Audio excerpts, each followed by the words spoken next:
Hi friends, welcome to sports Kannada YouTube channel.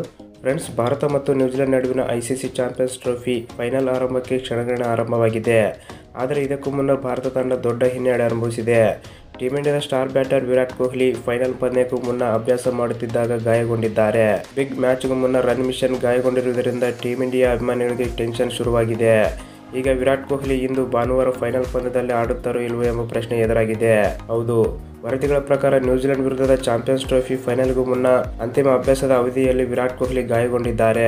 ನೆಟ್ಸ್ನಲ್ಲಿ ವೇಗದ bowler ಎದುರಿಸುವಾಗ ಕೊಹ್ಲಿಯ ಮೊಣಕಾಲಿನ ಬಳಿ ಗಾಯವಾಗಿದೆ. ಮೊಣಕಾಲಿನ ಬಳಿ ಗಾಯಗೊಂಡ ಚಿಕಿತ್ಸೆ ಪಡೆದ ನಂತರ ವಿರಾಟ್ ಕೊಹ್ಲಿ ಅಭ್ಯಾಸವನ್ನು ಅರ್ಧದಲ್ಲೇ ತೊರೆದಿದ್ದಾರೆ. ಟೀಮ್ ಇಂಡಿಯಾದ ಫಿಸಿಯೋ ಸಿಬ್ಬಂದಿ ಅವರಿಗೆ ತಕ್ಷಣ ಚಿಕಿತ್ಸೆ ನೀಡಿದ್ದಾರೆ. ಫಿಸಿಯೋ ಸಿಬ್ಬಂದಿ ಗಾಯಗೊಂಡ ಭಾಗಕ್ಕೆ ಸ್ಪ್ರೇ ಹಚ್ಚಿ ಬ್ಯಾಂಡೇಜ್ ಹಾಕಿದ್ದಾರೆ. ಗಾಯದಿಂದ ಹೊರಗುಳಿದ ಕೊಹ್ಲಿ ಇತರ ಆಟಗಾರರು ಅಭ್ಯಾಸ ಮಾಡುವುದನ್ನು ವೀಕ್ಷಿಸುತ್ತಾ ಮೈದಾನಿಯಲ್ಲಿ ಇದ್ದರು. ಇಂದು ಭಾನುವಾರ ನಡೆಯುವ ಫೈನಲ್ ಪಂದ್ಯದಲ್ಲಿ ಕೊಹ್ಲಿ ಆಡುತ್ತಾರೋ ಇಲ್ಲವೆಂದು ಕಾದು ನೋಡಬೇಕಾಗಿದೆ. ಓಕೆ ಫ್ರೆಂಡ್ಸ್, ಈ ವಿಡಿಯೋಗೆ ತಪ್ಪದೆ ಒಂದು ಲೈಕ್ ಮಾಡಿ. ಇದೇ ಥರ ಇಂಟ್ರೆಸ್ಟಿಂಗ್ ವಿಡಿಯೋಗಳಿಗಾಗಿ ಚಾನಲ್ ಸಬ್ಸ್ಕ್ರೈಬ್ ಮಾಡಿ. Thank you for watching.